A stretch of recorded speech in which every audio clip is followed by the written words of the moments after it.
adventures. Ooh.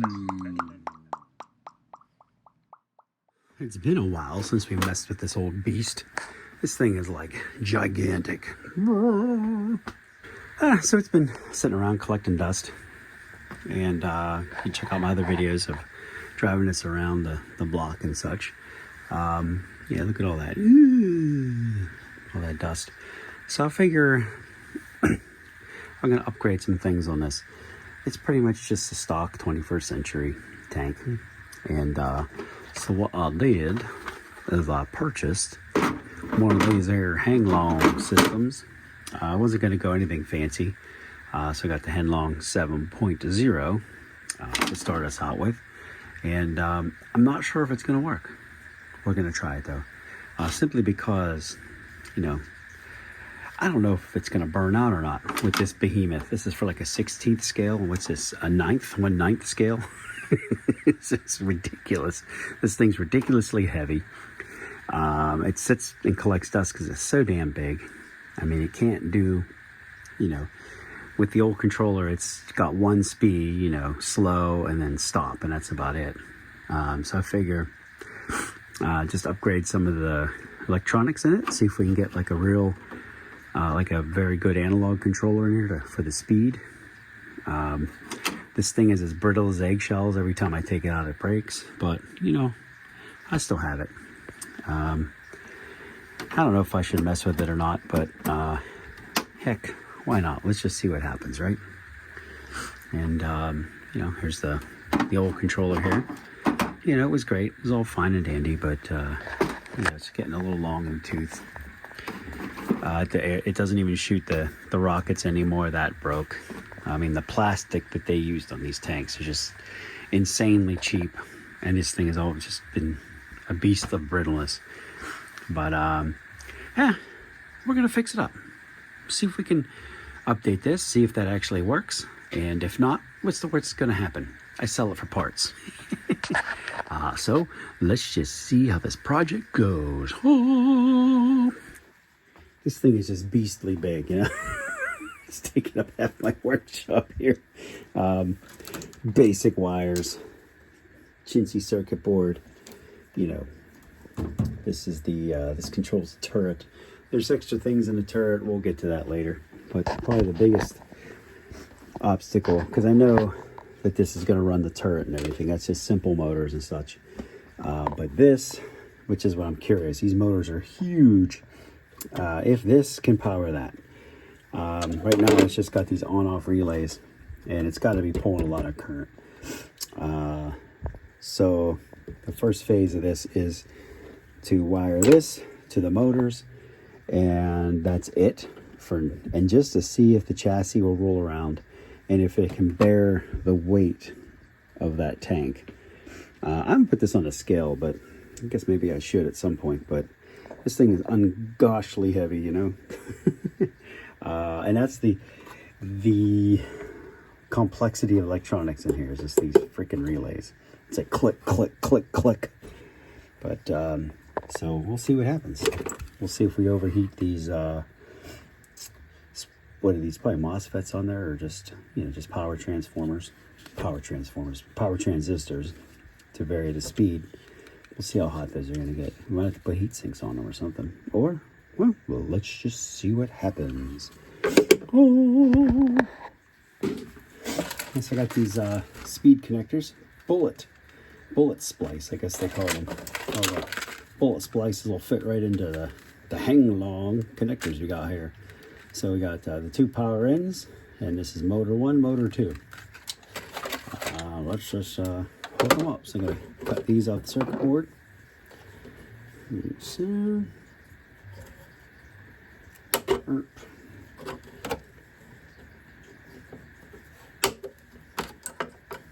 these guys.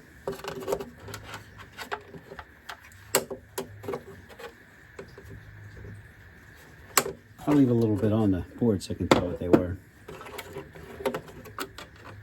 This, it says blue is positive and yellow is negative. So we'll just kind of keep that that wiring in mind. Oh my gosh, this is incredibly boring. Speed this up already.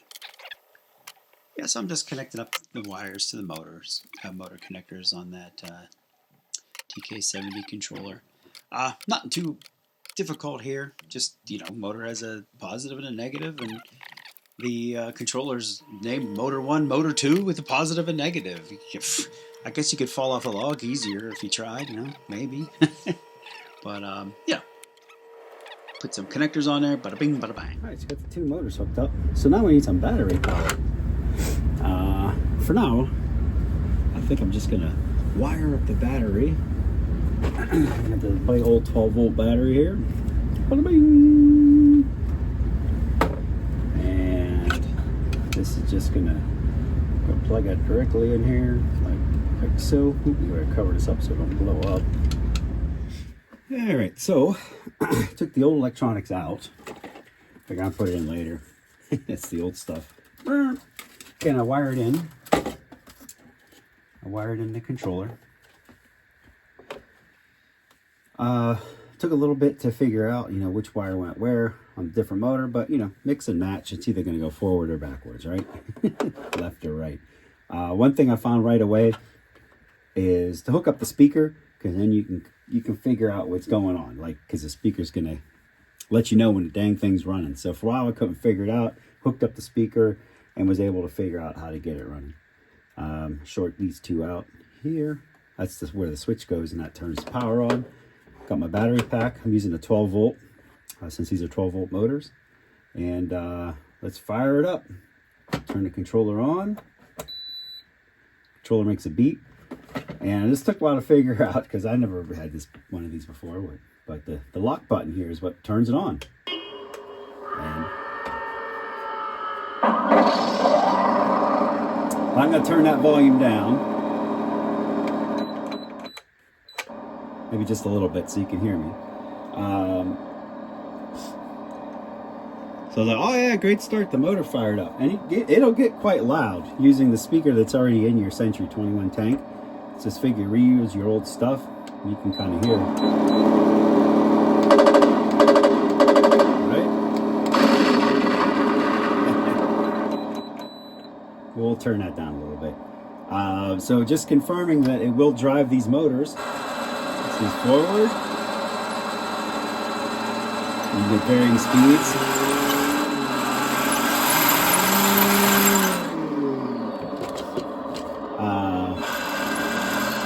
The left and right. Now there's settings in here. You can have it do a spin with left and right tire. But what I didn't like about these Century 21 tanks is it was just too violent to do both tracks at the same time on the wheels. The wheels, aren't the strongest, shall we say. So just, I figure turning like this, when you just have one track turning, is less stress on the drive, but that's up to you. It's adjustable. There's some settings in here that you can do to have it do the, the quick turn. But for now, what's nice is it has that nice linear speed. So the further you push it up, the faster it goes. So you got reverse, same thing. So you can go nice and slow if you want. The old, what do they call it? Century Toys thing was, full blast, all or nothing. And it was just too jerky, too quick. And you really couldn't have fun with it in a tight space, like in your house. It was just too fast, on that. And again, it was also stress on your carriage, because if you're always going full speed, it's stress on your carriage, especially these heavy tanks. So let's just do a quick demo of it running across the floor. Okay, and what I mean about navigating a tight space, if you have one of these tanks, this would be so hard to get it through there because it's so fast, the tank. But here we can go nice and slow and take it easy. Okay, I'll put the volume up. Oh, wrong button. So you can kind of hear it's kind of cool,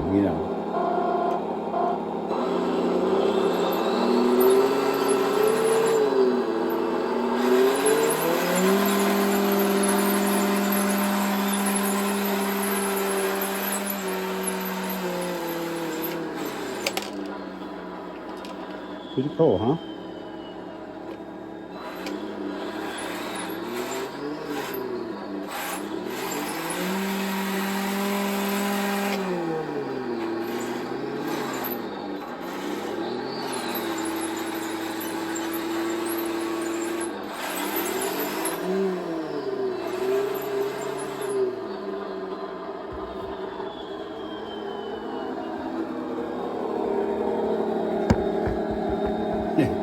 Let's see if we can get past the litter box.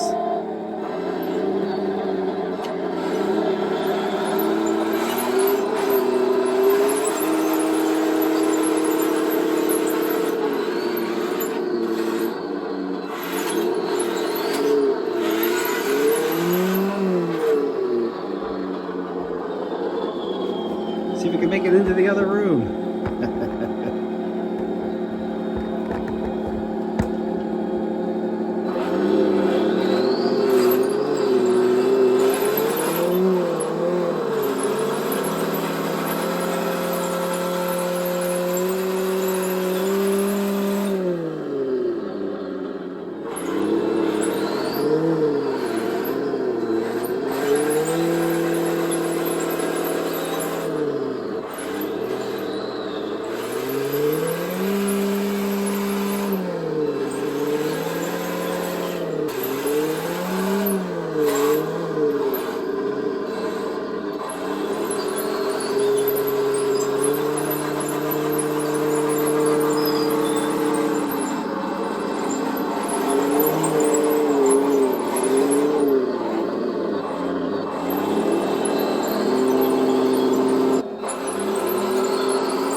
Alright, so we know that this will work.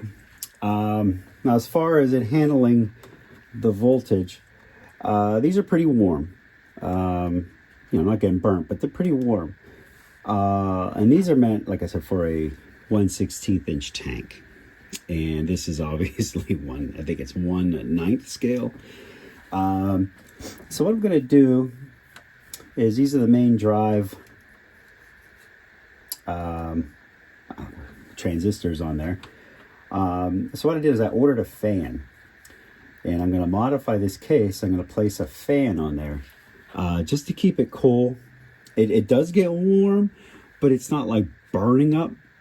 But if I run this outside and I run it for a little bit, it is pulling more current than this box, was made for. It was made for a 1/16 inch tank. So to keep it alive and running, I think I'm going to do that. Just put a fan on here to keep those cool, and it should be all right.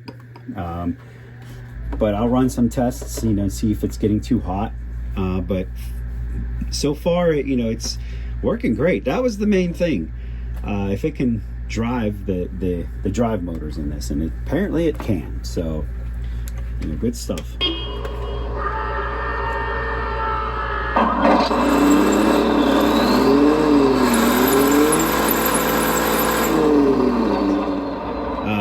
So to change the drive, you go hit this top one and then this one. You can see I have that. You see how it does if you do like a left-hand turn. See how it moves them both at the same time. I could try that later at some point, but I kind of like the single drive. But it's your preference.